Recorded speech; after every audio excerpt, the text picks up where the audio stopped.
Las Vegas is a place people recognize instantly. Bright lights, non-stop casinos, and nights that feel a little wild. But before all that, it was just a quiet desert stop with nothing but heat and open space. Over the years, it transformed into one of the world's most iconic cities thanks to loose laws, big risks, and people looking for freedom or a fresh start. And somewhere along the way, a certain reputation took over. And that brings us to the big question: why it's called Sin City? Today, we're digging into the real story behind the nickname. From early rule-bending to legalized gambling, mob influence, and the city's modern identity, right here on History of Simple Things.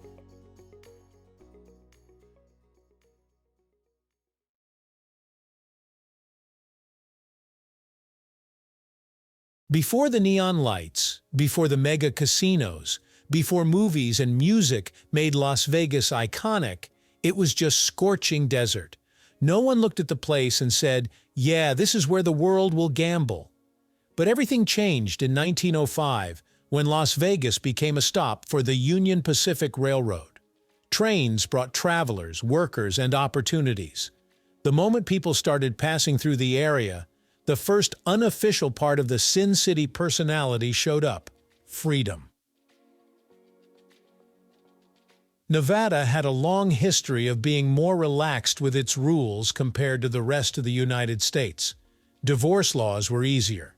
Business regulations were lighter. People moved here when they wanted to escape something, or someone.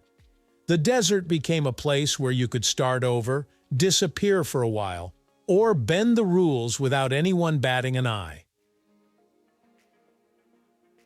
This early reputation didn't include casinos yet, but it established the most important ingredient of what Las Vegas would eventually become: a place where society's strict rules didn't fully apply.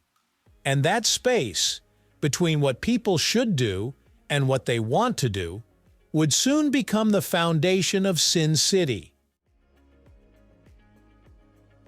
Everything changed in 1931 when Nevada legalized gambling. At a time when the rest of the country was going through the Great Depression, the state basically said, "You know what? Let's try something different." And people listened. The moment gambling became legal, hotels, small casinos, and saloons started popping up all over downtown Las Vegas. Travelers and workers from the construction of the nearby Hoover Dam flocked to the city to unwind after long days under the desert sun. The mix of heavy labor, alcohol, and open gambling turned Vegas into a nightly party long before the Strip existed. The gambling boom made Las Vegas feel like an escape from the stress and seriousness of everyday life. When the rest of the world felt heavy, Vegas felt strangely light. This is when the public began using the term Sin City more casually, not officially, but as a wink-wink nickname for a place where you could do things you wouldn't normally do back home. Las Vegas wasn't just a town anymore. It was quickly becoming an experience. Now here's the part of the story everyone expects: the mob. And yes, it's true. The early casino industry attracted organized crime. It was the perfect business opportunity. Legal gambling with piles of cash flowing in and out every night.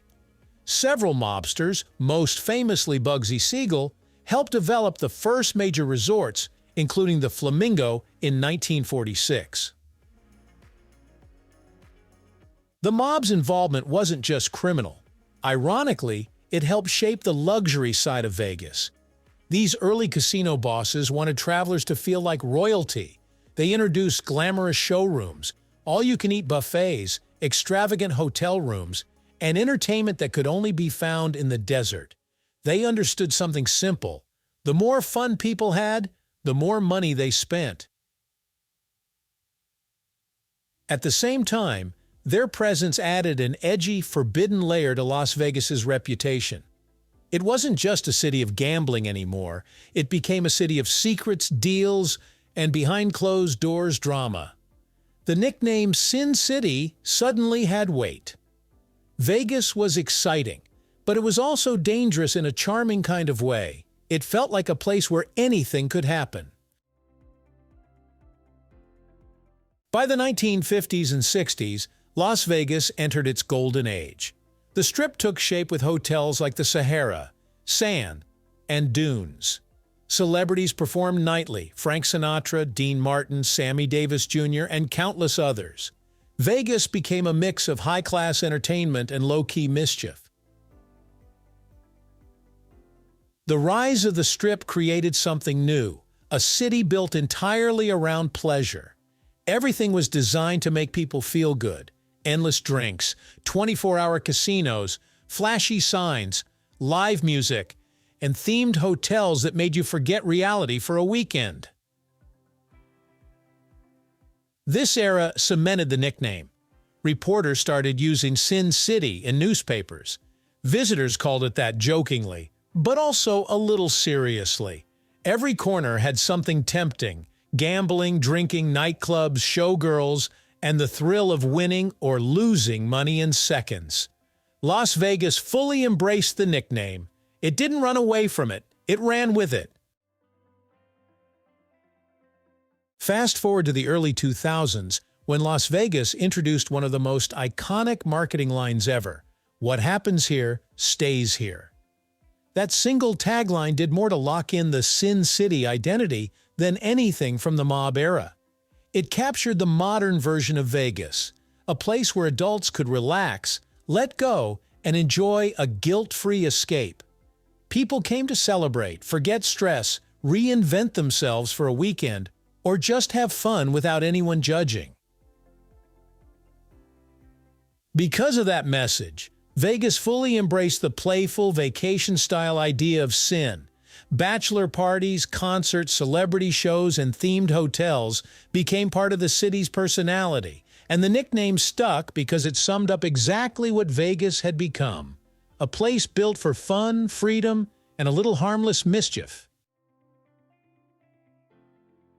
So why is it called Sin City? Because Las Vegas has always been a place where the rules relax, the lights stay on, and people come to explore the more adventurous corners of life. It started as a desert escape, grew into a gambling hub, got polished by mob-backed glamour, and eventually embraced its identity through clever marketing. Today, Las Vegas is still the world's ultimate playground. Not because of danger or crime, but because it remains the one place designed entirely around fun, freedom, and the thrill of living in the moment. And that's the true story behind why it's called Sin City. Thank you for watching. If you have suggestions for our next video, feel free to share them in the comments below. We'll be sure to give you an acknowledgement for your contribution. If you enjoyed this video, please check out our other bingeable channels. Thank you for joining us on this journey through the history of simple things. Don't forget to like, subscribe, and stay tuned for more stories woven through the smallest details.